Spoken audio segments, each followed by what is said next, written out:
एह् आकाशवाणी जम्मू ऐ। बडलै खबरें तुंदा स्वागत। पैह्ले खास खबरें कन्नै मैं जगमोहन शर्मा। प्रधानमंत्री नरेंद्र मोदी होरें आखेआ ऐ जे 5G टैक्नोलोजी कन्नै शासन दे कम्मै च सकारात्मक बदलाव ते सुधार औग ते कन्नै मुल्खै च आम जनजीवन ते कम्म कारोबार करने च बी बेहतरी ते सखाल होग। केंद्रीय गृहमंत्री अमित शाह होरें आखेआ ऐ जे अमरनाथें दे श्रद्धालुएं लेई सुविधाजनक यात्रा ते सखल्ले दर्शन मोदी सरकार दी तरजीह ऐ। प्रधानमंत्री हुंदे दफ्तरै च राज्यमंत्री डॉ जितेंद्र सिंह होरें आखेआ जे भारत च प्रशासन दे कम्मै च ते चुनाएं च आंदे गेदे सुधारें गी दुनिया दे केईं होर मुल्ख बी अपना करदे न ते उत्तरी कश्मीर दे बारामूला जिले च होए दे ग्रनेड हमले च इक जने दी मौत, 3 घायल होई गे न। खबरें दी तफसील कन्नै श्रुति खजूरिया। प्रधानमंत्री नरेंद्र मोदी होरें आखेआ जे सरकार नै पिछले 8 ब'रें च विस्तार, सुधार, विनियमन, जवाबदेही ते क्रांति आह्नने दे दिशा कन्नै दूरसंचार खेत्तर च नमीं ऊर्जा दा संचार कीता ऐ। श्री मोदी होरें कल नमीं दिल्ली च वीडियो कांफ्रेंस दे माध्यम राएं भारतीय दूरसंचार विनियामक प्राधिकरण ट्राई दे रजत जयंती समारोह गी संबोधित करदे होई आखेआ जे देसै दा दूरसंचार क्षेत्र आत्मनिर्भरता दी इक मिसाल ऐ। उनें आखेआ जे कनैक्टिविटी 21वीं सदी दे देसै दे विकास दी गति तय करोग। उनें इस मौके पर बोलदे होई आखेआ जे 5G टेस्ट बैंड दी शुरुआत कीती ते आखेआ जे स्वदेश च निर्मित सरिस्ता दूरसंचार दे खेत्तर च भारत गी आत्मनिर्भर बनाने च महत्वपूर्ण गैं ऐ ते प्रधानमंत्री होरें गलाया जे 2G थमां निकलियै देसै तेजे कन्नै 3G थमां 4G दे दौर च आया ते हून 5G आह्ली भेठा बधा'रदा ते दहाके दे खीरै तगर 6G प्रौद्योगिकी शुरू करने च कामयाब होग। प्रधानमंत्री होरें आखेआ जे 5G टैक्नोलोजी कन्नै शासन दे कम्मै च सकारात्मक बदलाव ते सुधार औग ते कन्नै गै मुल्ख आम जनजीवन ते आम कम्म कारोबार करने च बेहतरी ते सखाल होग।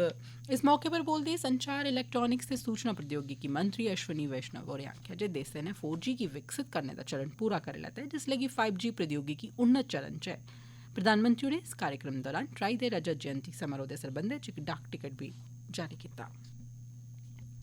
गृहमंत्री अमित शाह होरें आखेआ जे सरकार दी प्राथमिकता श्री अमरनाथ जी दे दर्शन लेई औने आह्ले श्रद्धालुएं गी बिजन कुसै परेशानी दे दर्शन दी सहूलत उपलब्ध करोआना ऐ। कल श्री शाह होरें नमीं दिल्ली च उच्च सतह दी बैठक दौरान श्री अमरनाथ जी दी यात्रा दी त्यारिएं दा जायजा लेआ। उनें आवाजाही, रौह्ने बौह्ने दी सहूलत, बिजली, पानी, संचार ते सेहत सरबंधी इंतजाम करियै रक्खने लेई बी आखेआ। मंत्री होरें आखेआ जे कोविड-19 आह्ली महामारी मगरा एह् पैह्ली यात्रा ऐ। शाह होरें ल्हास पस्सियां पौने दी सूरतै च रस्ते गी खोलने लेई उपकरण वगैरा दी तैनाती पैह्ले सोयां करियै रक्खने लेई बी गलाया। उनें oxygen cylinder, medical bed, ambulance ते हैलीकाप्टर दी सेवा यकीनी करने दे बी निर्देश दित्ते तां जे कुसै बी आपात स्थिति कन्नै निब्बड़ेआ जाई सकै। जम्मू कश्मीर दे मुक्ख सचिव होरें आखेआ जे पैह्ली बारी अमरनाथ जी दी यात्रा पर औने आह्ले श्रद्धालुएं गी रेडियो तरंगें राएं उंदी शिनाख्त ते उंदे बारै पता लाने लेई RFI रिकार्ड दित्ते जाङन। उनें गलाया जे बाबा बर्फानी दे ऑनलाइन दर्शन, लाइव आरती दी सुविधा होग ते आधार कैंप पर सांस्कृतिक ते धार्मिक कार्यक्रम बी आयोजित कीते जाङन। गृहमंत्री अमित शाह होरें नमीं दिल्ली च जम्मू कश्मीर दी सुरक्षा बारै इक जायजा बैठक लाई। इस बैठक च उपराज्यपाल मनोज सिन्हा, राष्ट्रीय सुरक्षा सलाहकार अजीत डोभाल, सेना प्रमुख, केंद्र ते जम्मू कश्मीर प्रशासन दे सीनियर अफसर शामल होए। शाह होरें सुरक्षा बलें ते पुलस गी हिदायत कीती जे ओह् सांझे तौर पर आतंकवाद रोधी अभियानें गी अंजाम देने दे चुनौती कन्नै लेई पैह्ले सोयां त्यार रौह्न। उनें आखेआ जे केंद्र शासित प्रदेश जम्मू कश्मीर थमां आतंकवाद गी खत्म करने लेई बन्ने पारा सोयां होने आह्ली घुसपैठ गी जरा बी नेईं बर्दाश्त कीता जाग तां जे प्रगतिशील ते शांतिपूर्ण जम्मू कश्मीर आह्ले प्रधानमंत्री हुंदे सुखने गी साकार कीता जाई सकै।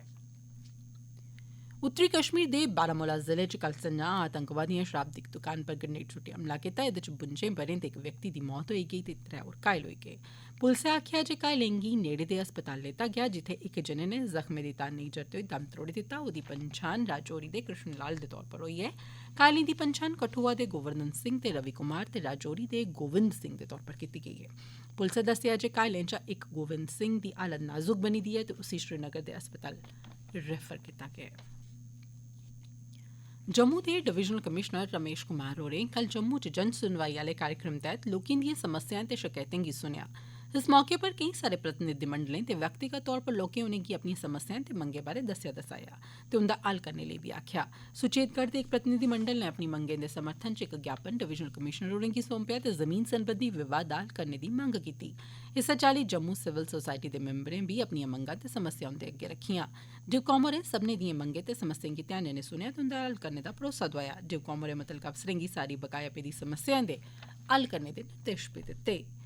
भारत दी आजादी दा 75वां ब'रा शुरू होने दे सिलसिले च आकाशवाणी जम्मू दा क्षेत्रीय समाचार एकांश जम्मू यूनिवर्सिटी दे डिपार्टमेंट ऑफ स्टूडेंट्स वेलफेयर दे सहयोग कन्नै पेश करा'रदा ऐ विशेष प्रश्नोत्तरी आजादी का Amrit Mahotsav quiz India at 75 एह्दे तैह्त हर सोमवार बडलै 9 बजे आह्ले डोगरी बुलेटिन च इक सोआल पुच्छेआ जंदा ऐ जेह्दा जवाब श्रोता साढ़े ईमेल एड्रेस india75quiz@gmail.com पर देई सकदे न। जेतुएं दी ताल पर्ची राएं कीती जंदी ऐ ते उंदे नां दी घोषणा अगले रोज मंगलवार बडले आह्ले डोगरी बुलेटिन च कीती जंदी ऐ। श्रोताएं अग्गै अपील ऐ जे जवाब दे कन्नै अपना पूरा पता बी लिखन तां जे जेतुएं गी सर्टिफिकेट डाक राएं उंदे घरें तगर पजाए जाई सकन। श्रोताएं अग्गै बी अपील ऐ जे सर्टिफिकेट थ्होने मगरा ओह्दे कन्नै अपनी इक सेल्फी खिच्चियै असेंगी सेम मेल आईडी पर भेजन तां जे अस उसी अपने सोशल मीडिया पर अपलोड करी सकचै। एह् खबरां तुस आकाशवाणी जम्मू परा सुना'रदे ओ ते हुन बाकी दियां खबरें कन्नै जगमोहन शर्मा। जन शकैतें कार्मिक मामले ते पिंशनें सरबंधी केंद्री मंत्री डॉ जितेंद्र सिंह होरें आखेआ जे भारत च मौजूदा सरकार दी प्रशासनिक व्यवस्था ते चुनां सुधारें दा केईं दुए मुल्ख अनुसरण करा करदे न। ओह् कल सार्वजनिक नीति ते शासन बारै इक हफ्ते दे क्षमता निर्माण कार्यक्रम च हिस्सा लैने आए दे गाम्बिया सरकार दे स्थाई सचिवें गी संबोधित करदे होई उनें एह् गल्ल आखी जे प्रशासन दे कम्मै च बेहतरी आनने लेई नमियें सुधरी दियें तकनीकें गी अपनाने दी बड़ी मती लोड़ ऐ। उनें गलाया जे भारत अपनी आजादी दे 75वें ब'रे गी आजादी का अमृत महोत्सव दे रूपै च मना करदा ऐ ते इस गल्लै गी उजागर करने दा सभनें शा बनकदा मौका ऐ जे भारत ते गाम्बिया बश्कार दपक्खी सरबंधें गी दोस्ताना ते सौहार्दपूर्ण बनाया जाग। उनें आखेआ जे पिछले कोई 8 ब'रें दौरान भारत ने बिजन मनुक्खी दखल दे सेवाएं गी शुरू थमां लेइयै खीरै तगर पुजाने दी व्यवस्था कामयाबी कन्नै अपनाई ऐ। पशु पालन राई बाई ते करसानें दी भलाई बेहतरी सरबंधी मैह्कमें दे अतिरिक्त मुक्ख सचिव अटल डुल्लू होरें सरबंधित सब्भनें मैह्कमें दे प्रतिनिधिएं गी आखेआ ऐ जे ओह् केंद्र सरकार आसेआ प्रायोजित सब्भनें स्कीमें बारै सलाना कार्य योजना तैयार करने दे कम्मै च तेजी आनन तां जे इनें स्कीमें तैह्त फंड जारी करने ते उंदा पूरा इस्तेमाल करियै इंदा लाह् आम लोकें तगर पुजाना यकीनी बनी सकै। अटल डुल्लू होर इनें बक्ख-बक्ख स्कीमें तैह्त अजें तगर हासल प्रगति दा जायजा लै करदे हे। उनें नाबार्ड तैह्त सब्भनें प्रोजेक्टें दे प्रायोजन दे कम्मै च तेजी आनने लेई बी जोर भरेआ। उनें जम्मू कश्मीर च करसानें गी फायदा पुजाने लेई केसर मिशन ते परवाज स्कीमें दा व्यापक तौरा पर प्रचार करने ते इनेंगी असरदार ढंगै सिर अमल च आनने दी जरूरता पर जोर भरेआ। उनें आखेआ जे जम्मू कश्मीर च राई बाई ते एह्दे कन्नै जुड़े दे होरनें क्षेत्रें च कम्म करने आह्ली या इंदे पर निर्भर आबादी कोई 90% दे कोलकाल ऐ। इस करियै इंदे बाद्धे विकास ते भलाई बेहतरी आह्ली बक्खी चेचे तौरा पर ध्यान दित्ता जाना लोड़चदा। उनें इनें क्षेत्रें च बेहतरी लेई नमियें तकनीकें ते ढंग सरिस्तें गी बड्डे पैमाने पर अपनाने पर भी जोर भरेआ। हुनर विकास मैह्कमे दे प्रधान सचिव डॉ असगर हसन समून होरें मैह्कमे दी कारकरदगी दी समीक्षा लेई इक बैठक दी अध्यक्षता कीती। इस दौरान उनें सरबंधित अफसरें गी निर्देश दित्ता जे 13,000 कोरोना योद्धाएं गी सिखलाई देने सरबंधी कम्मै दी रफ्तार च तेजी आंदी जा ते सेह्त क्षेत्र कन्नै जुड़े दे इनें कर्मियें गी सिखलाई देने दे बाद उनेंगी राष्ट्रीय हुनर विकास निगम NSDC ते MDSE दी मानता दोआई जा। एह्दे अलावा जम्मू ते श्रीनगर शैह्रें च इक आदर्श ITI तैयार करने लेई 10-10 करोड़ रपे देने, औद्योगिक भ्याली, जम्मू कश्मीर तकनीकी शिक्षा बोर्ड राएं सरकारी पॉलीटैक्निक कालजें च दाखला, 6,000 आप सहायता समूहें गी सिखलाई देना जेह्ड़े राष्ट्रीय ग्रामीण आजीविका मिशन कन्नै जुड़े दे न, श्रीनगर ते कठुआ ITI केंद्रें गी पूरी चाल्ली सौर ऊर्जा पर निर्भर करना ते होर केईं सारे मुद्दे ते विशें पर सोच विचार कीता गेआ। जनजातीय मामले सरबंधी मैह्कमे दे सचिव डॉ शाहिद इकबाल चौधरी होरें राजौरी जिले च जिला इंतजामिया ते सरबंधित सैक्टोरल मैह्कमें दे सहयोग ते तालमेल कन्नै अमल च आंदे जा'रदिएं नमिएं पैह्लकदमिएं ते शिक्षा सरबंधी प्रोजेक्टें दी समीक्षा कीती। इस दौरान उनें जनजातीय समुदाय दे विद्यार्थिएं लेई बनाए गेदे होस्टलें च रवा करदे बच्चें कन्नै बी मलाटी कीती ते उंदे कोला उत्थें उपलब्ध सेवाएं सुविधाएं दे बारे च उंदी प्रतिक्रिया हासल कीती। जिला विकास कमिशनर विकास कुंडल होरें जनजातीय समुदाय दे बच्चें लेई शिक्षा सरबंधी स्कीमें दे बारे च तफसीली जानकारी सांझी कीती। उनें दस्सेआ जे जनजातीय इलाकें च 20 स्मार्ट स्कूलें दा निर्माण पूरा होने दे कोलकाल ऐ जिसलै कि 2 नमें आदर्श रिहायशी स्कूलें लेई जिमीं प्रस्तावित कीती गेदी है।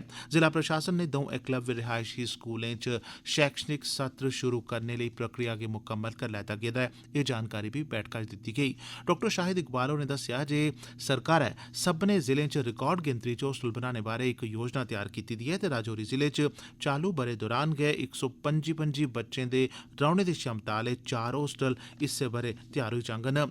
बैठका च दस्सेआ गेआ जे ख्वास ते डूंगी ब्लाकें च इक नमां एकलव्य रिहायशी स्कूल बनाने बारै मंजूरी थ्होई चुकी दी ऐ जिसलै कि कांडी एकलव्य स्कूल लेई कम्म शुरू करने लेई बाद्धू फंड ते गुरधन बाला च इक एकलव्य स्कूल दा कम्म मुकम्मल करने लेई फंड बागुजार करी दित्ते गेदे न।